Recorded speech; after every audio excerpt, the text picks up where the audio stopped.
የማይዘልቅ ግንኙነት ወይም ሪሌሽንሺፕ 6 ምልክቶች። እነዚህ ምልክቶች በሪሌሽንሺፓችሁ ውስጥ ከታዩ የእናንተ ሪሌሽንሺፕ የማይዘልቅ ወይም የትም የማይሄድ ሪሌሽንሺፕ ነው ማለት ነው። ይህ ቪዲዮ በጣም ብዙዎችን ሊረዳና ሊጠቅም ስለሚችል ፕሊዝ ስክሪኑን ጫን በማለት ሴንድ የሚለውን ቀዩን እያጠፋችሁ ብዙዎች ጋር እንዲደርስ አድርጉ። የመጀመሪያው ምልክት የጋራና የወደፊት እቅድን ለማውራት የሚፈራ ግንኙነት። ግልጽ የሆነ የጋራ የወደፊት እቅድን በጣም የሚፈራ እና የሌለው ግንኙነት የትም የማይደርስ ግንኙነት ነው። ስለ ልጅ፣ ስለ ጋብቻና በጣም ረጅም ስለሆኑ እቅዶችን በጋራ ለማውራት የሚፈራ ግንኙነት የማይዘልቅና በጣም አስቸጋሪ የሆነ ሪሌሽንሺፕ ነው ማለት ነው። ሁለተኛው ምልክት በተደጋጋሚ ጭቅጭቅና ግጭት የሚበዛበት ግንኙነት የማይዘልቅ ግንኙነት ነው። በተለይ ዋና መሰረታዊ በሆኑ ነገሮች ላይ ካወራችሁ በኋላ የማይፈታ ሁልጊዜ ደጋግሞ የሚመጣ ችግር ላይ ደጋግማችሁ የምትጣሉና ሁልጊዜ አለመግባባት የሚፈጠር የምትጨቃጨቁ ከሆነ ይህ በጣም አደገኛ ማስጠንቀቂያ ነው። ግንኙነቱም አይዘልቅም ማለት ነው።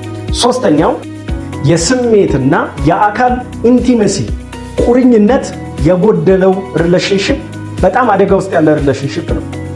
የስሜት ርቀት፣ ጊዜ ማጣት፣ አብሮ አለመገናኘትና ግንኙነትን የሚያጠናክሩ ነገሮችን ለማድረግ የማይችል ግንኙነት የማይዘልቅ ግንኙነት። አራተኛው የማይዘልቅ ሪሌሽንሺፕ ምልክት የብቸኝነት ስሜት ነው። በሪሌሽንሺፕ ውስጥ ሆናችሁ እንኳን እርካታ ማይሰማችሁ፣ ደስተኛ የማትሆኑበትና ስቲል ብቸኝነት፣ ባዶነት የሚሰማችሁ ከሆነ ከዛ አካል ጋር ግንኙነት ስለሌላችሁ ይህ ግንኙነት በጣም ዋርኒንግ ውስጥ ያለና የመዝለቅ ዕድሉ በጣም አነስተኛ የሆነ መሆኑን የምናይበት ምልክት ነው።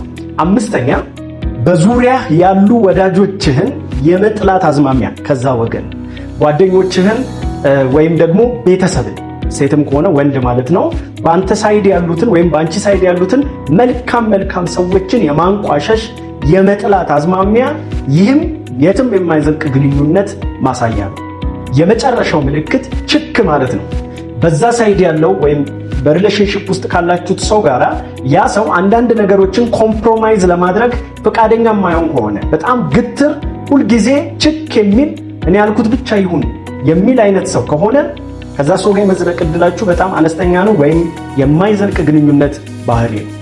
ይህ ቪዲዮ ከጠቀማችሁ በኮሜንት ሴክሽን ላይ አሳውቁኝ። ለቤቱ አዲስ የሆናችሁ ፎሎ አድርጉ።